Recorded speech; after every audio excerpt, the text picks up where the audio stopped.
Good morning everybody and welcome back to another video blog here at Effingham Golf Club. Glorious morning, currently up here at the third, which is a cracking view going down to the, we can see, just going down there to the second, very nice. So where are we this week? It's a bit of a mixed week weather-wise, which is good. We like a bit of rain, as you know, and a bit of sunshine, so we're going to get some good growing conditions.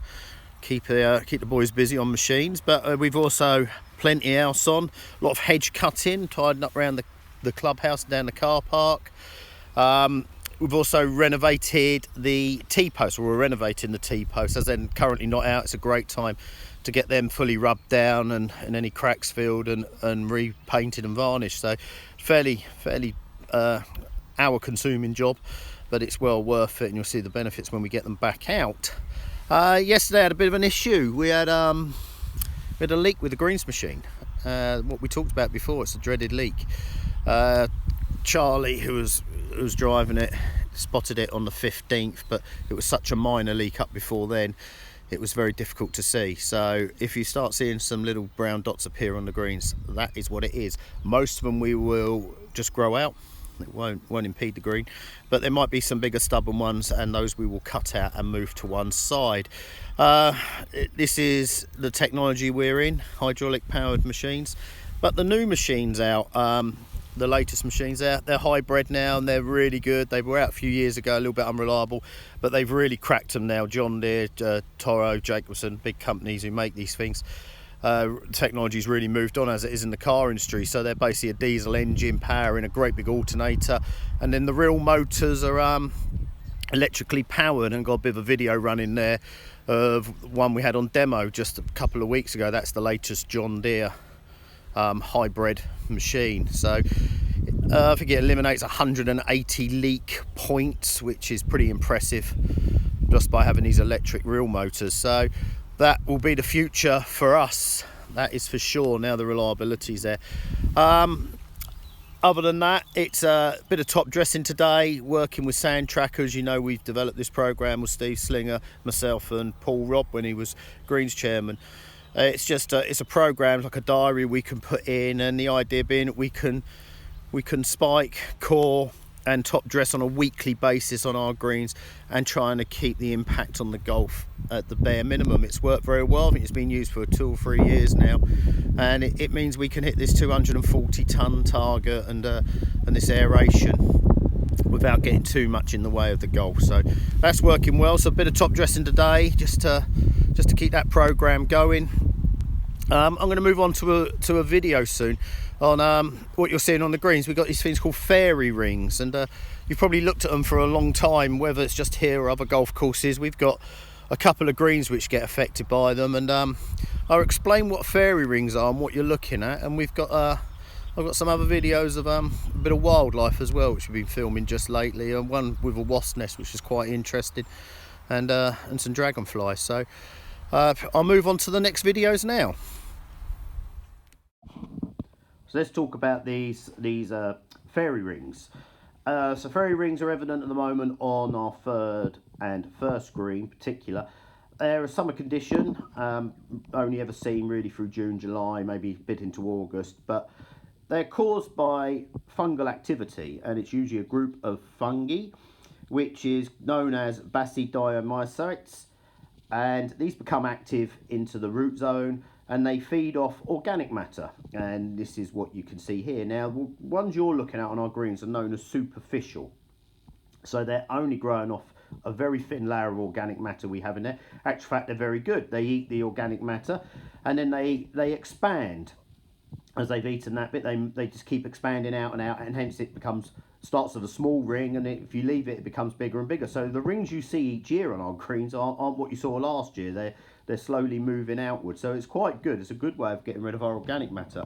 But there's 3 different types of fairy rings. There's what they call type 1, and that will be a ring of dead grass bordered on both sides by a dark green lush grass, where the fungi has basically eaten out the middle of this, and it replaces it with mushrooms or toadstools.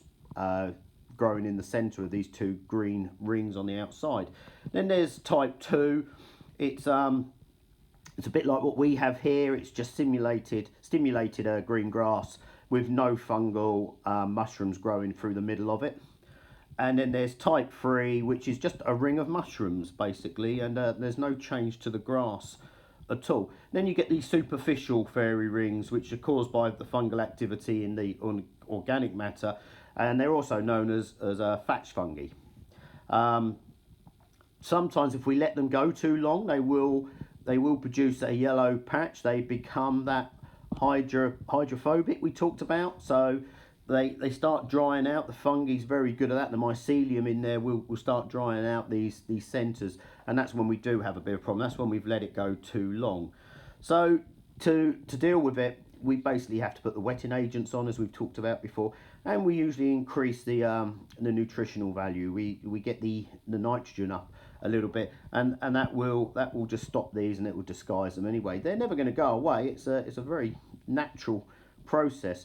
As I said, some of these are ancient, some of these fairy rings.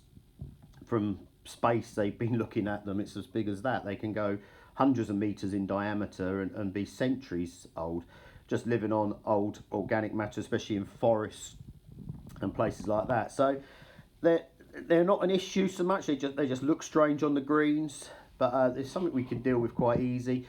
But if you see them about, you'll see parts of them around the edge of some of the teas this time of year. And that's what they are. They are fairy rings, so nothing to be too alarmed about.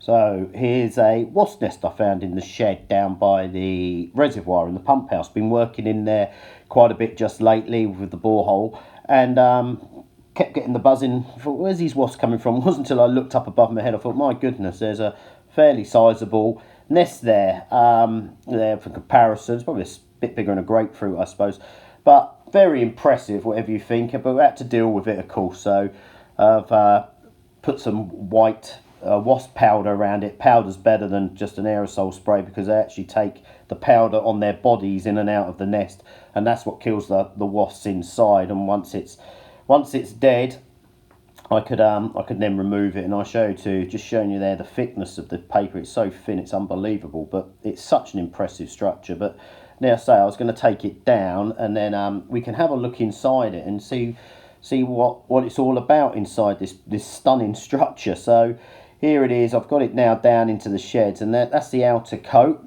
and then there's the inner cone. There's a pile of dead wasps which we pulled out. So this would have been started by a queen in sometime early spring, and she would have been just chewing up bits of wood, making the outer shell, and then this inner core, this honeycomb structure, which then gets larvae put in there, eggs she lays.